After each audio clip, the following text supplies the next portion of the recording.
Good morning అండి, welcome back to my channel. ఏంటి కవిత ఇన్ని మామిడి పళ్ళు కోసి పెట్టింది అనుకుంటున్నారా? మేము బయటికి వెళ్ళి ఉంటే ఊరికి వచ్చేటప్పుడు తీసుకొచ్చినాము. రోడ్ సైడ్ అమ్ముతూ ఉంటారు కదా, ఒక 6 kgs వరకు తీసుకొచ్చాము. ఒక 3 కిలోలు అయితే మొత్తం ఖరాబ్ అయినాయి. ఇంకో 3 కిలోలు ఉన్నాయి, చూడాలి అవి ఎలా ఉంటాయి. మేమైతే ఒక 2-3 మాత్రం తిన్నాము. మంచిగా ఉన్నాయి. చూసుకుంటూ ఇటువంటి పురుగులు ఎట్లా వచ్చాయో చూపిస్తాను రండి.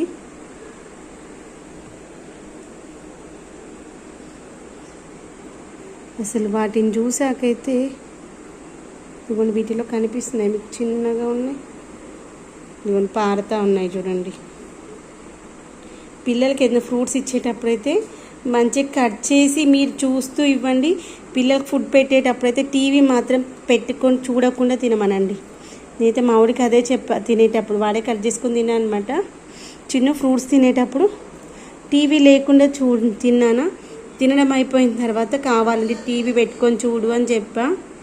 చూడండి ఎన్ని పురుగులు ఉన్నాయి. అసలు ఫ్రూట్ చూడడానికి మాత్రం ఎంత బాగుందో చూడండి. బయట నుండి మొత్తం మచ్చలు ఉన్నాయి. మచ్చలు అంటే కామన్.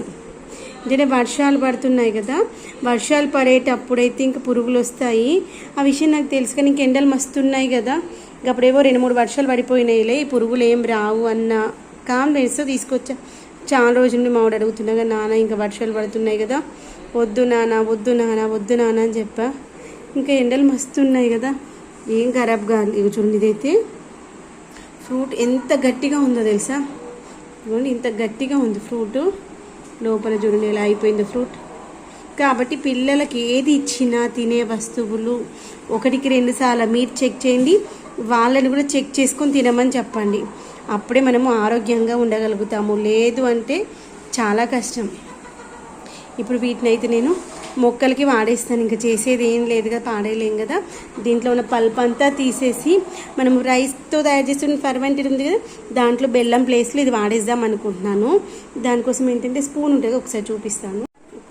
ఇదిగోండి ఫ్రూట్ స్పూన్ ఉంటుంది కదా, ఇదిగోండి దీంట్లో ఉన్న పల్ప్ ఉంది కదా, ఓన్లీ పల్ప్ వరకు తీసేసి ఇలా బౌల్లో తీసుకొని మనము రైస్ పాడైపోయినటువంటి రైస్ ఉంటుంది కదా, దాంతో మనము పులియ పెట్టేసుకొని చేసుకుంటాం కదా, దాంట్లో ఫర్మెంటెడ్ జ్యూసెస్లో అక్కడ బెల్లం ప్లేస్లో దీన్ని వాడేసుకోవచ్చు. మొక్కలకి చాలా మంచిగా యూజ్ అవుతుంది. ఈ యొక్క తొక్కలు కూడా పాడేయద్దు.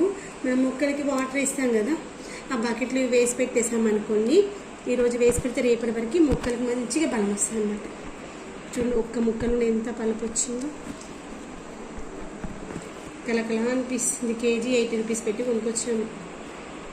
మొత్తం అయితే 600-700 వేస్ట్. ఇంకా పుణ్యం ఏంటంటే ఇవన్నీ రసాలు అనమాట. యాక్చువల్గా మామూలు సరే నీట్గా కరిగేసి పెట్టాను కదా, కాయలు చూడడానికి బాగున్నాయి, తినేసాయి నాన్న అని చెప్పా. అదృష్టమా ఏంటో మావాడు అట్లే తినకుండా నైఫ్ తెచ్చుకొని కట్ చేసుకొని తిన్నాడు. అదొకటి లక్క నాన్న అనుకోవాలి. ఇంకొంత రసాలు కాబట్టి మనం మంచిగా, నేను కూడా అట్లే తినేద్దాం అనుకున్నా. సరే స్నానం చేసి వచ్చాక తిందాం అనుకున్నా, వాడికి ఇచ్చేసి వెళ్ళిపోయాను స్నానానికి. లేదంటే నేను కూడా తినేసేదాన్ని అట్లే. రసాలు కాబట్టి అట్లే తింటే బాగుంటుంది అన్న ఉద్దేశంతో అనుకున్నా. మా వాడికి ఏమనిపించిందో ఏంటో కట్ చేసుకొని తిందామని మంచిగా ప్లేట్ తెచ్చుకొని నైఫ్ తెచ్చుకొని కింద కూర్చొని టీవీ పెట్టుకున్నాడు. ఇంకా నేను టీవీ బంద్ చేయించేసి వెళ్ళాను అనమాట. నాన్న టీవీ చూస్తూ తింటే దాంట్లో ఏమొస్తుందో ఏంటో తెలియదు కదా, అబ్జర్వ్ చేస్తూ తినేసి ఇదిగోండి దీన్ని ఇలా స్మాష్ చేసేసాను. ఇంత మంచిగా ఉంది చూడండి. దాన్ని జూమ్ అవుట్ చేయకు, అసలే ఉండండి, ఏం చేయక్కర్లేదు అసలు. ఇలా మంచిగా స్మాష్ చేయండి. ఇలా మన దగ్గర ఉన్నటువంటి మ్యాంగోస్ అన్నీ అనేసిన తర్వాత దీన్ని ఎలా చేసానో చూపిస్తాను. ఇదిగోండి ఇంత వచ్చింది పల్ప్ అయితే. ఇదిగో ఈ ప్లేట్లో ఇట్లా. ఇదైతే మనము రైస్తో చేసుకున్నటువంటి ఫర్టిలైజర్ అనమాట. దీన్ని అప్పుడు బెల్లం వేసి పెట్టాను. ఇప్పుడు మన దగ్గర ఉన్నటువంటి ఈ యొక్క మ్యాంగో పల్ప్ ఉంది కదా, ఇది కూడా వేసేసుకుందాం. ఇంకా చేసేది ఏం లేదు కదా, మన కోసం కాకపోయినా మన మొక్కలకు మంచి ఫర్టిలైజర్ అయితే తయారవుతుంది. వేస్ట్ అయితే కావట్లేదు కదా. కానీ వర్షాలు పడిన తర్వాతనైతే అస్సలు మ్యాంగోస్ తెచ్చుకోవద్దు.